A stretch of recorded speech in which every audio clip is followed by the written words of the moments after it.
Hey, what's up, y'all? This is Lewis Speaks 2023, and today I want to answer a question that somebody posed to me a while back.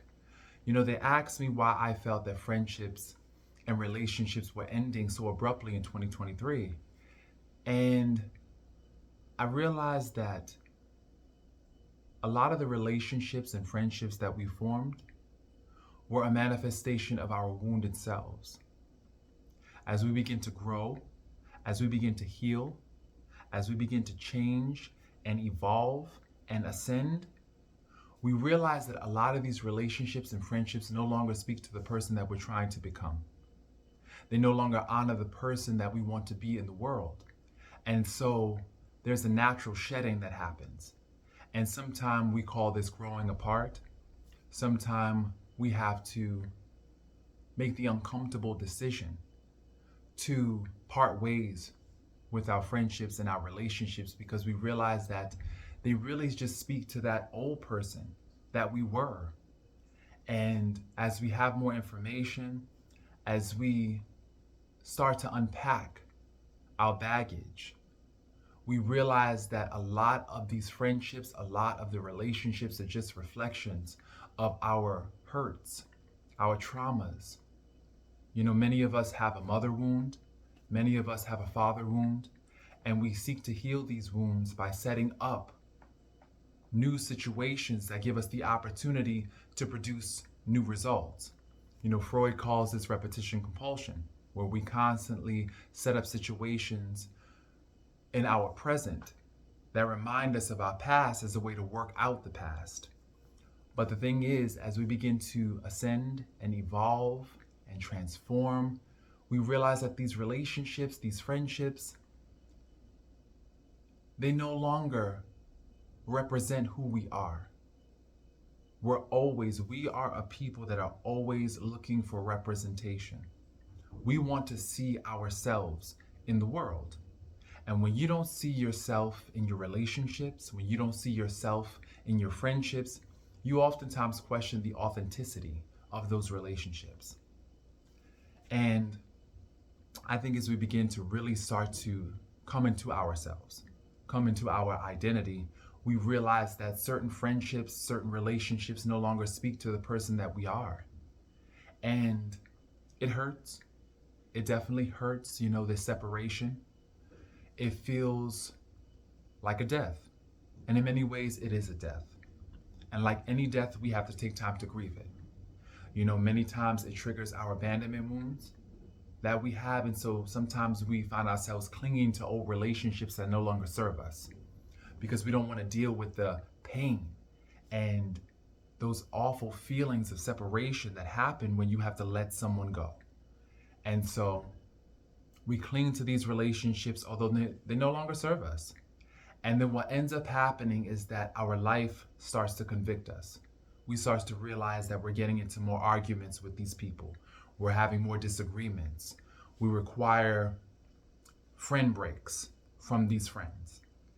And we don't understand why, because at one point we enjoyed spending time with these friends, these relationships, but now we just seek breaks, constant breaks from these people.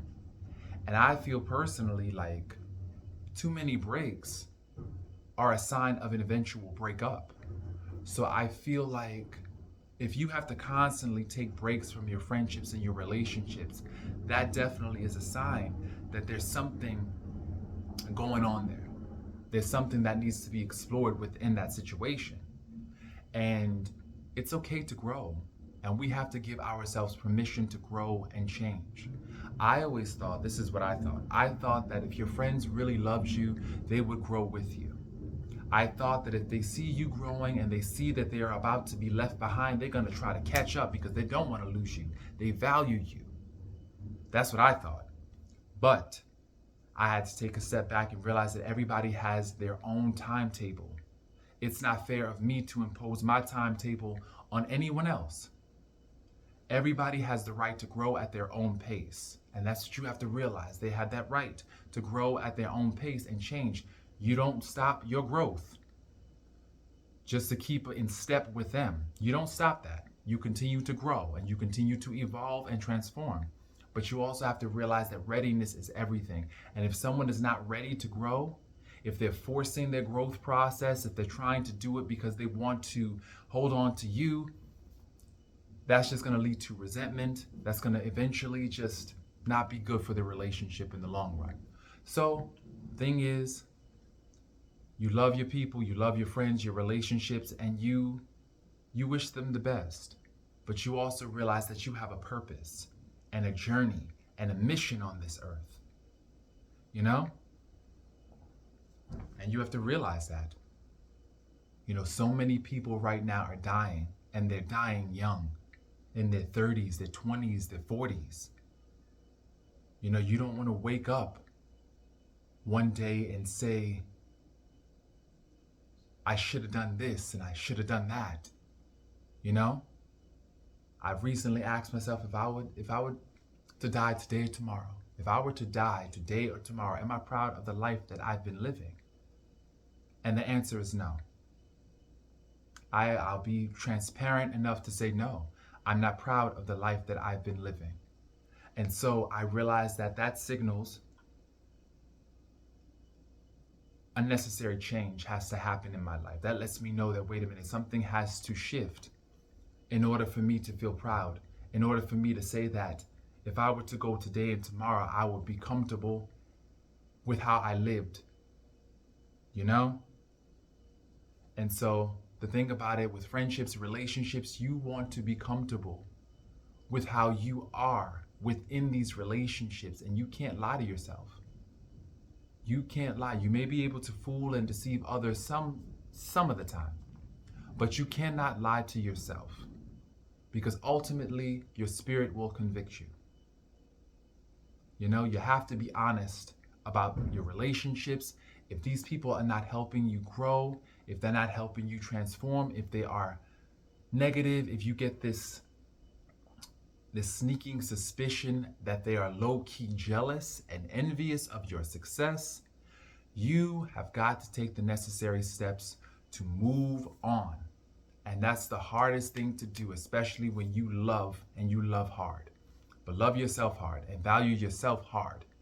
Because the thing about it is this, at the end of the day, at the end of your life, you are the one that's going to have to take stock and take inventory of how you lived your life. There are no bunk beds and coffins. You are the one. So once again, I hope this video was helpful. If you're questioning why, your friendship, your relationship is ending or on the verge of ending, this is why. You're going through a transformation. You're going through a shift. And right now you need to be present for that, because that is telling you that you are on your way to your purpose. And some people cannot go along with you on that journey. And so you wish them well. You don't hate them. You don't hate them. And that's another thing. Sometimes you are so resentful because you just, why didn't you show up? And why didn't you fight for me? And why didn't you fight to be in my life? And why didn't you fight to grow and change to be who I wanted you to be? No. We have to give people grace, but at the same time, we have to honor our purpose. We give them grace, but we also honor their pace. Everybody moves at a different pace, and that's okay. Everybody's in a different place. And you have to leave room for people's journey, and you have to respect their journey. That's why most relationships are ending right now too, because a lot of people don't respect people's journey. They don't respect their right to journey on. And so you have to respect somebody's right to journey on. And so I hope this video was really helpful. My name is Lewis. This is Lewis Speaks. Definitely like, subscribe, share if you found this to be very helpful. All right? Peace, y'all.